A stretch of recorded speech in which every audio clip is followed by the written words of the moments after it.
Muy bien. Saben que hace algunos años atrás, quiero comenzar con una introducción y una anécdota, más que nada es esta introducción.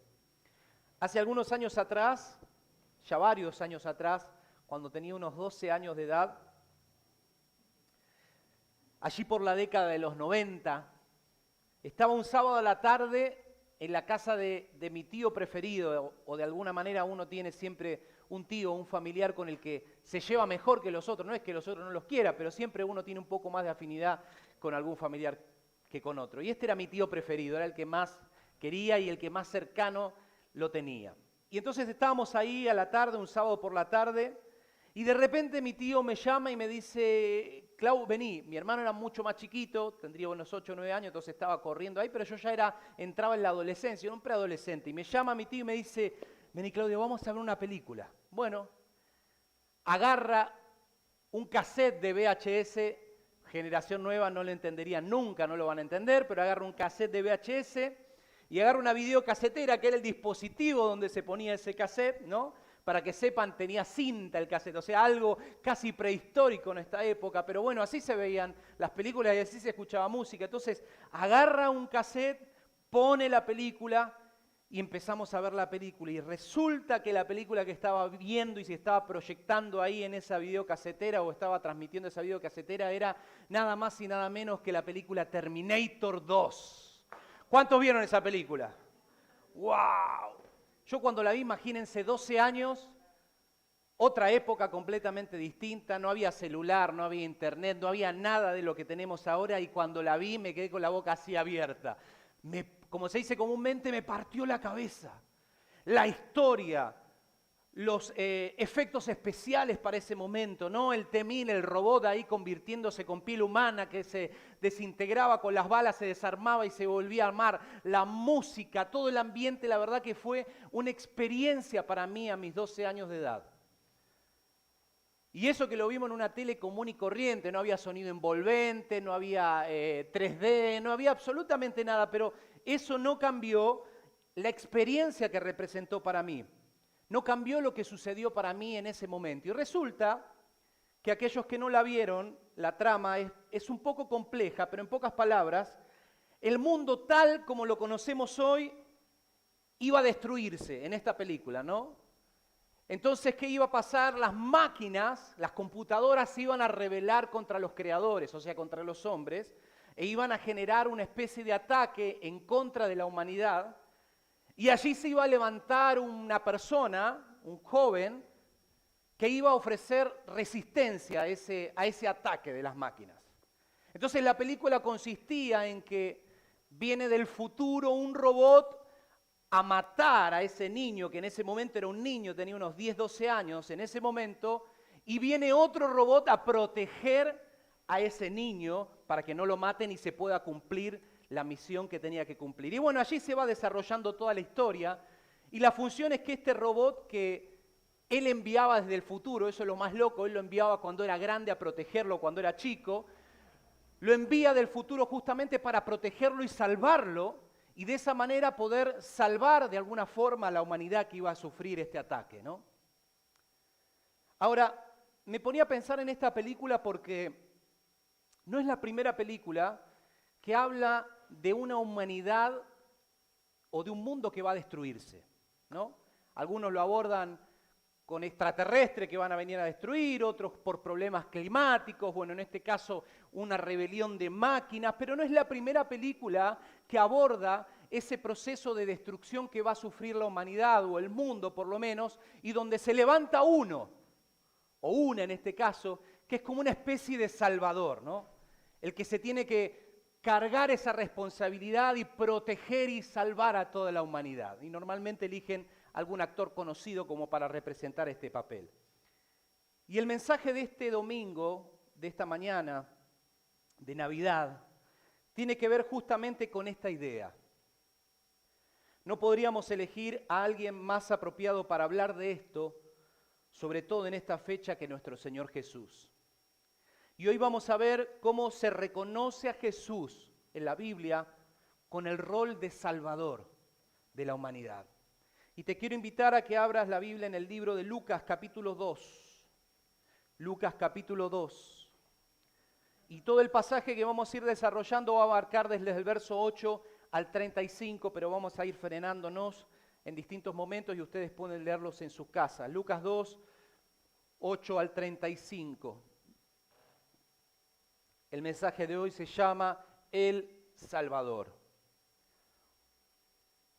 Cuando lo tienen, me dicen un fuerte amén y comenzamos a leer. Muy bien. Dice la palabra del Señor, Lucas capítulo 2, versos 8 al 35. Dice: esa noche había unos pastores en los campos cercanos que estaban cuidando sus rebaños de ovejas. Y de repente apareció entre ellos un ángel del Señor, y el resplandor de la gloria del Señor los rodeó. Los pastores estaban aterrados, pero el ángel los tranquilizó. Y le dijo: no tengan miedo, les traigo buenas noticias que darán gran alegría a toda la gente. Dejemos allí unos instantes. ¿Qué era lo que estaba pasando aquí? Esta es la primera parte de la narración que hace Lucas en el momento en el cual nace Jesús. Y en esta Navidad nosotros, como celebramos el jueves, celebramos ese nacimiento de Jesús. Esa encarnación de todo Dios y todo hombre a través de la vida de esa mujer que fue María, su madre, y que luego lo convirtió en un bebé, como todos lo conocemos o como hemos escuchado su historia. Y resulta que en ese momento que narra Lucas, Jesús había nacido. Era el momento exacto en el cual el nacimiento de Jesús estaba produciendo. Y dice esta palabra que en simultáneo a ese momento habían unos pastores alrededor de donde estaba Jesús que estaban cuidando sus ovejas, era de noche. Y estaban tranquilos realizando ahí su tarea hasta que de repente aparece en escena un ángel que se les presenta para comunicarle un mensaje muy importante. Imagínense un poco la escena por unos instantes. Imagínense aquel que tiene su trabajo, no sé, en el local, aquel que tiene su trabajo en la fábrica, aquel que tiene su trabajo en el taller. De repente estás trabajando con las herramientas, ahí no, estás con la sierra, con la moladora, estás con el soldador, estás cortando y de repente se te aparece un ángel atrás. Y te dice: querido Juan, querido Pedro, querida María, ¿y vos qué hacés? El corazón a mil, ¿no?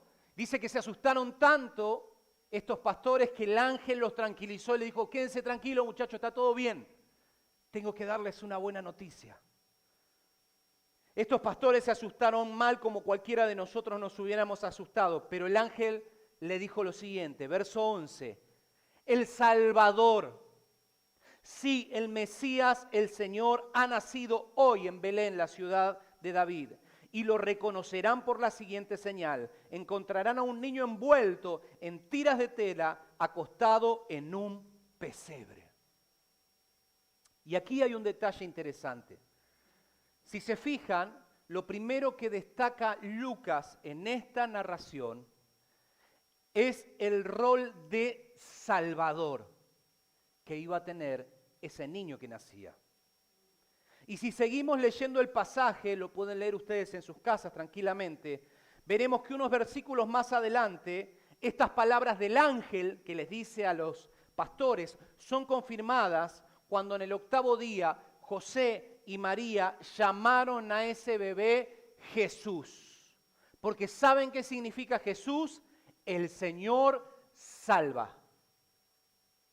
Quiere decir que desde ese primer momento, ese niño que nacía tenía una identidad de un Salvador, que fue confirmada por el nombre que le dieron sus padres. No tenía nada de casualidad de eso, sino que tenía que ver con el propósito por el cual Jesús había llegado a esta tierra. Ese momento era el comienzo de una nueva historia, un punto de quiebre para toda la humanidad. Ya nada iba a ser igual, porque Jesús, el Salvador del mundo, había nacido en esta tierra. ¿Cuántos dicen amén a eso? La historia cambió. Un punto de quiebre, un antes y un después. Tanto es así que hoy sabemos que es antes de Cristo y después de Cristo. ¿Por qué? Porque Jesús partió la historia en dos. El Señor Jesús marcó la historia de la humanidad para siempre. Ese rasgo de su identidad estaba impregnado en Él desde su nacimiento. su esencia, su identidad tenía que ver con salvación desde ese primer momento. ¡Wow! Y luego de esto, sus padres lo llevaron a Jerusalén para presentarlo a Dios. Porque recuerden, era todo Dios y todo hombre. Y cumplir con lo que la ley del Señor decía. Y esta es interesante, lo pueden leer ustedes a continuación, que los padres van y presentan en realidad a Jesús delante del sacerdote, delante de la presencia del Señor. Y por eso nosotros, como cristianos evangélicos, hacemos lo mismo con nuestros niños. Hace poquitos días atrás tuvimos la presentación de una niña. Nosotros presentamos nuestros hijos, no los bautizamos como quizás en la Iglesia Católica, porque eso lo dejamos cuando tienen la capacidad de elegir. Pero sí presentamos bíblicamente delante del Señor a nuestros hijos, porque entendemos que son de Él primeramente antes que nuestros. Amén. Y esto hicieron los padres. El hecho de que Jesús sea Jesús no eximió de que sea presentado delante de Dios. Y ahora sucede el punto central de esta historia en el cual me quiero focalizar. Porque pasa lo siguiente, pasemos al verso 25. Esto es lo que va a conformar el cuerpo principal de este mensaje. Verso 25. En ese tiempo había en Jerusalén un hombre llamado Simeón, que era justo y devoto, y esperaba con anhelo que llegara el Mesías y rescatara a Israel. El Espíritu Santo estaba sobre él, y le había revelado que no moriría sin antes ver al Mesías del Señor. Ese día el Espíritu lo guió al templo, de manera que cuando José y María llegaron para presentar el bebé Jesús ante el Señor, como exigía la ley, Simeón estaba allí. Tomó al niño en sus brazos y lo alabó a Dios diciendo. Resulta que cuando José y María estaban en ese momento en el templo haciendo la entrega de Jesús, apareció este hombre, que es el único momento en el cual la Biblia lo nombra. Un hombre llamado Simeón. Y resulta que este hombre fue la primera persona, no tengo la confirmación bíblica para decirles que fue la única, pero fue la primera persona que tomó en brazos al niño Jesús por fuera de sus padres. O sea, la primera persona por fuera de esa familia que levantó ese niño, lo tomó en sus brazos y dijo 3 cosas que vamos a ver en esta mañana que este pequeño estaba trayendo al mundo. Ahí de alguna manera el Espíritu Santo vino sobre ese varón y ese varón proféticamente anunció lo que ese niño significaba y dio 3 principios sobre esto. Vamos a ver el primero, verso 29. Señor soberano, dice este varón, Simeón, permite ahora que tu siervo muera en paz como prometiste. He visto tu salvación, la que preparaste para toda la gente. ¿Cuántos dicen amén? Fíjense que este varón confirma lo que se venía diciendo de antes. El ángel había anunciado un Salvador, los padres daban nombre de un Salvador a Jesús, y este varón da la tercera confirmación de esta identidad y esencia que tenía este niño. Y dijo al verlo, el Salvador de toda la humanidad. Le dijo, Dios, he visto tu salvación en ese niño. Y qué interesante, mis hermanos, qué interesante que es que muchas personas que vieron como Simeón habrán visto a ese Jesús siendo niño. Y aún muchas personas vieron a Jesús siendo grande. Escucharon el mensaje de Jesús, pero no vieron al Salvador en él. Y es interesante porque hoy sigue pasando lo mismo, mis hermanos. ¿Cuántas veces hablamos de Jesús a alguien, pero esa persona no ve al Salvador en lo que le estamos diciendo? La actitud de Simeón frente a ese pequeño bebé, débil, indefenso, fue un acto de fe de este varón. Como hablábamos el viernes, el pequeño Jesús no habitaba en un palacio. El pequeño Jesús no estaba en una familia real en términos humanos. El pequeño Jesús no tenía nada que lo pudiera identificar con un rey de esta tierra. Sin embargo, a este varón no le interesó, porque cuando este varón vio a ese niño, por fe, vio al Salvador de toda la humanidad. Y esto ya nos deja un principio para esta mañana, mis hermanos. Cuán importante es para cada uno de nosotros que miremos a Jesús, que cada vez que miremos a Jesús con nuestro espíritu, que cada vez que miremos a Jesús con nuestro corazón, veamos en Él el mismo Salvador que este hombre vio. Cuando nosotros nos acercamos a Jesús, tenemos que seguir viendo a nuestro Salvador. Tenemos que seguir viendo a aquel que nos rescató, aquel que nos salva, aquel que nos liberta. Ver ese mismo espíritu en nuestro Dios, porque Jesús sigue siendo el mismo. Amén. Pero hay algo más aquí. Dice esta palabra que cuando el varón tomó en sus brazos a Jesús, vio la salvación, como decíamos antes, pero dijo algo más. Dice el texto que eso trajo paz a su corazón. Al parecer, Simeón era una persona grande de edad, era un anciano. Y tenía una promesa del Espíritu Santo que no iba a morir antes de ver al Salvador, antes de ver al Mesías. Y cuando este varón toma en sus brazos a ese niño, yo me imagino que espiritualmente se habrá sentido tan impactado. Primero porque el Espíritu Santo se lo había anunciado. Segundo porque lo había movilizado al templo. Y cuando tomó a ese niño, yo creo que en su espíritu él sabía que él era el Salvador. Y él lo toma en sus brazos, declara esa salvación que ese niño tenía, y eso trajo paz a su corazón. Y dijo en pocas palabras: Señor, ahora me puedo ir tranquilo, ahora me puedo ir en paz. Este niño va a ser el Salvador y yo puedo estar en paz. Este niño trae paz. Y esto nos deja el primer principio de esta mañana.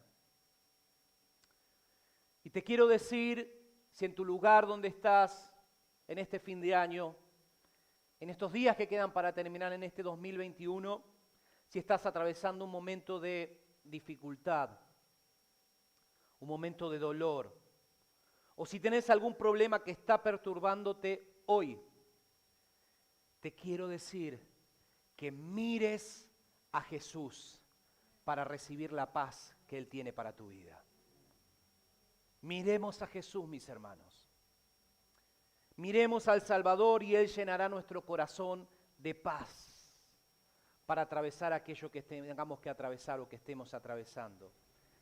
¿Cuántos reciben la paz de Jesús en esta mañana sobre sus vidas? Gloria a Dios. Ver a Jesús es ver salvación. Y esa salvación trae paz al corazón del hombre frente a cualquier situación. Él es nuestro príncipe de paz, como dicen otros pasajes de la Escritura. Su esencia es paz. Si hay algo difícil de resolver en tu vida, mi hermano, empezá a mirar a Jesús. Pero seguimos, porque esto recién comienza. Lo segundo que dijo Simeón frente a ese niño que tenía en sus brazos fue lo que está en el verso 32, en la primera parte. Dice: Él es una luz para revelar a Dios a las naciones. Muchas veces cuando hablamos a personas que no conocen a Dios, quieren ver a Dios. ¿Cuánto es así? No, pero yo no puedo creer en algo que no veo. ¿Cuánto le dijeron eso? Vos creés en algo que no ves, ¿no? La gente quiere ver para creer, ¿no? Como a veces como le pasó a Tomás y como a veces nos pasa también a nosotros. Y dice que yo creería en Dios si lo puedo ver. Yo creería en Dios si puedo verlo con mis ojos, si puedo sentirlo, si puedo verlo con mis sentidos naturales. Pero estas palabras nos dicen algo interesante, que si queremos ver a Dios, debemos mirar ¿a quién? A Jesús. Jesús es la luz que revela a Dios. Él es su mejor representación. Jesús es la representación de Dios aquí en la tierra. Su vida es el mejor ejemplo de Dios. Es imposible conocer a Dios a menos que Él se nos revele, y esto decidió Dios hacerlo a través de la vida de Jesús. Y esto nos deja un principio, un segundo principio en esta mañana. Debemos mirar a Jesús para ver cómo es Dios. Si alguna vez te preguntaste, ¿y cómo será Dios? ¿Cómo esto? ¿Cómo lo otro? Mira a Jesús. Y eso te revela el carácter de Dios. Después no sabemos, ni siquiera tiene un aspecto físico, me imagino Dios. Uno a veces lo tratan de dibujar, ¿no? Con barba, lo mismo que dibujan a Jesús, ¿no? Y nadie sabe exactamente cómo fue. Pero el punto es que si nosotros nos preguntamos cómo es Dios, debemos mirar a Jesús. Y ese Jesús describe cómo es Dios. Dice Colosenses 1:15, Cristo es la imagen visible del Dios invisible. Él ya existía antes de que las cosas fueron creadas y es supremo sobre toda la creación.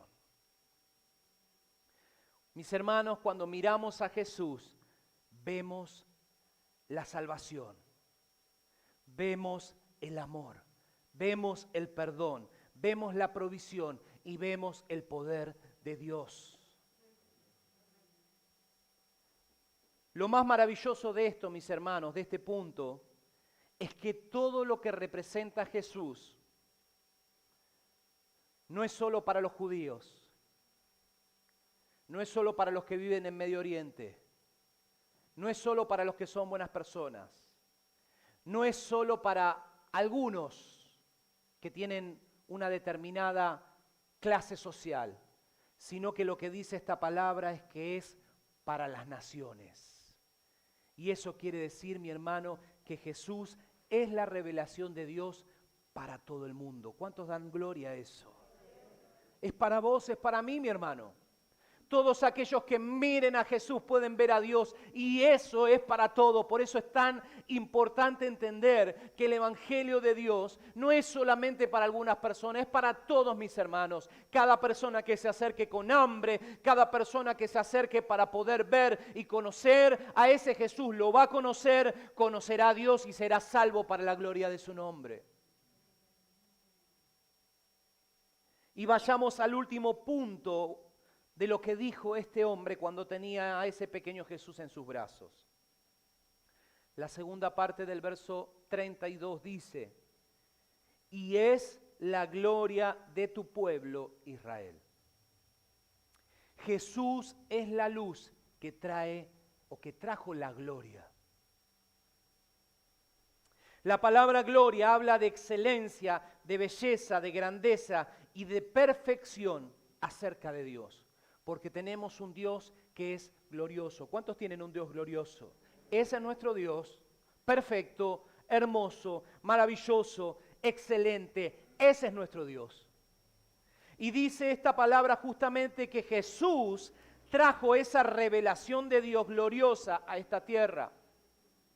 Israel tenía gloria porque Dios habitaba entre ellos. Primero habitaba en el tabernáculo en el desierto y luego habitaba su presencia en el templo de Jerusalén. Y esto nos deja un tercer principio en esta mañana, mis hermanos.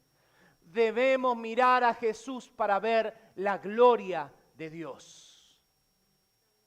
Con Jesús, Israel llegó a ver la gloria de Dios en un sentido completo, total. Como dice Juan capítulo 1, verso 14, en la última parte, dice, hemos visto su gloria, la gloria del único Hijo del Padre.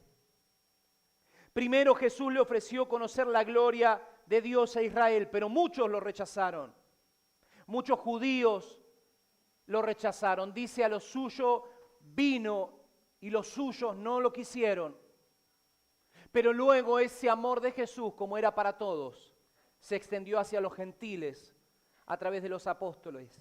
Y gracias a ese amor de parte de Dios hacia todo el mundo, vos y yo podemos conocer la gloria de Dios y estar en este lugar. Porque Él es Dios que vino a habitar entre nosotros. Y quiero terminar con un detalle muy importante. Trágicamente suele pasar que, como hablábamos antes, algunos rechazan la gloria de Dios que vemos en Jesús. Y saben que Simeón en ese momento, en sus últimas palabras, dijo algo que tiene que ver con esto y dijo lo siguiente en el verso 34. Entonces Simeón le dio su bendición a ese niño y le dijo a María, la madre del bebé, este niño está destinado a provocar la caída de muchos en Israel y también el ascenso de otros. Fue enviado como una señal de Dios, pero muchos se le opondrán y como resultado saldrán a luz los pensamientos más profundos de muchos corazones y una espada atravesará tu propia alma, le dijo a su madre. Y esto, mis hermanos, nos enseñan a nosotros que estar con Jesús es estar bendecido. Jesús nos ofrece una gran bendición, pero también a veces sufrimiento. Tal vez tengamos algún pariente, algún amigo, algún conocido que esté en contra de Jesús. No, yo no quiero saber nada, no me digas nada de la iglesia. No me digas nada de Dios. No me digas nada de Jesús. O quizá tenemos a alguien cerca que directamente no le interesa. A mí no me interesa eso. A mí no me cuentes porque a mí no me interesa. Cuando vemos que la gente rechaza a Jesús, experimentamos un poquito de lo que experimentó María en ese momento que Jesús fue rechazado y aún más fue crucificado. Por eso es que esta palabra habla de que una espada atravesará tu alma. Eso sucedió en el futuro, en la vida de María, cuando su propio hijo fue asesinado en esa cruz. Fue crucificado allí. Pero ¿saben qué es lo más interesante de este punto? Es que Jesús estuvo 33 años vivo antes de ir a la cruz. Y durante esos 33 años su madre disfrutó de él, disfrutó de su compañía, disfrutó de tener a Jesús en su vida, disfrutó de ver a su hijo haciendo las obras del Padre. Imagínense a veces el sentimiento de un papá o de una mamá cuando su hijo hace algo lindo, ¿no? Mirá, no sabés lo que hizo, no sabés lo que hizo Josecito, no sabés lo que hizo Carlito. Bueno, no se llevó ninguna materia, ¿no? ¿Cuántas mamás? Alegres, felices. O no sabés lo que hizo, se recibió de técnico en no sé qué. No sabés, orgulloso. Imagínense la actitud de esa madre cuando daba vista a los ciegos. Jesús y decía, ay Jesús.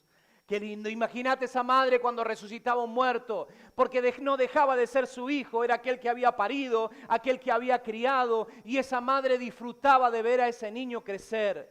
Y esto, mis hermanos, nos deja algo muy interesante, porque de la misma manera debemos hacer nosotros. No importa lo que pueda suceder en el futuro, no importa lo que vaya a pasar el día de mañana, nosotros debemos disfrutar lo que Jesús nos da, porque ha nacido un Salvador. Tenemos Salvador, mi hermano, tenemos salvación, tenemos vida eterna gracias a Jesús. Disfruta la vida que Jesús te da, no importa lo demás. No importa.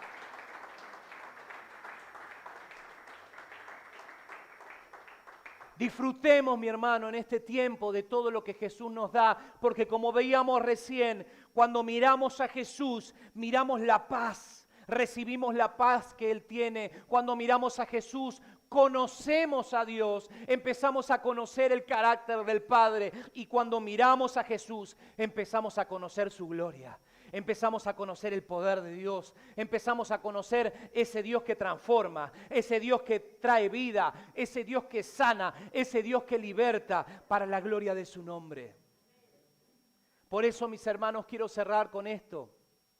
En esta Navidad, en este año nuevo que estaba por comenzar, demos la gloria a Dios porque tenemos un Salvador que ha nacido, y lo más maravilloso es que hoy habita en cada uno de nuestros corazones. Tenemos ese Jesús vivo. Ya no tenemos destino de muerte eterna, sino que tenemos destino de vida eterna, gracias a nuestro Señor Jesús. ¿Cuántos le dan la gloria al Dios por eso? ¿Cuántos le dan su mejor aplauso al Señor en esta mañana? Gloria a Dios.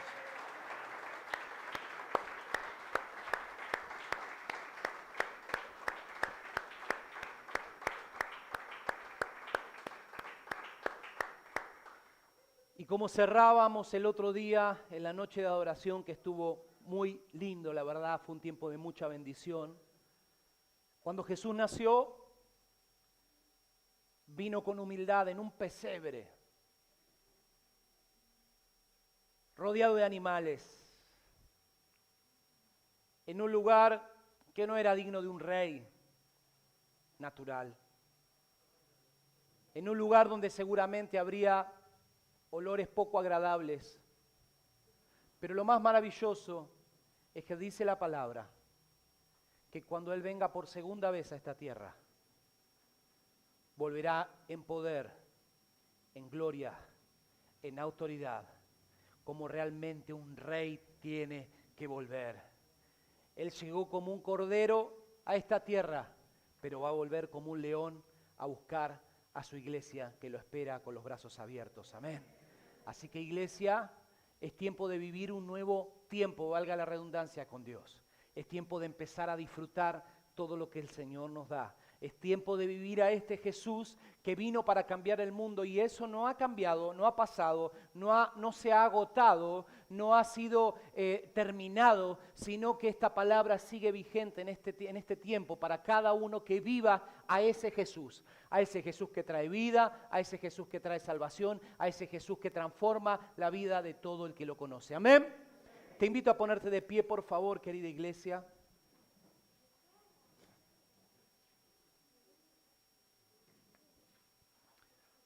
Gracias, Señor. Y allí en el lugar donde estás, te invito a cerrar tus ojos por un instante mientras hacemos una adoración para poder terminar. Pero quiero que te tomes estos minutos para poder orar al Señor. Y decirle al Señor: Señor, yo quiero que ese Jesús en este tiempo se revele más a mi vida. Quiero, Señor, experimentar a ese Salvador más. Quiero conocer la paz que Él da. Quiero conocer al Padre Celestial a través de su vida. Y quiero conocer la gloria de Dios. Si realmente esa es nuestra actitud, mis hermanos, querida iglesia, les puedo asegurar que el año que viene va a ser un año que va a ser irreconocible de todo lo que vamos a vivir para la gloria de Dios. Pero todo comienza, como siempre me gusta enseñar, con una decisión, con una actitud del corazón, con una apertura realmente a lo nuevo que Dios tiene para nuestras vidas. Por eso, mientras adoramos al Señor, que en esta mañana esta palabra se pueda hacer carne y podamos recibir a ese Jesús una vez más en nuestras vidas. Podamos recibir a ese Jesús que ha nacido, a ese Salvador. A veces estamos metidos en tantas preocupaciones, problemas, responsabilidades, que nos olvidamos de todo lo que representa Jesús. Pero hoy es tiempo de recordar, de aprender y de empezar a vivir todo lo que Jesús nos da. Te amamos, Señor. Te amamos, Jesús.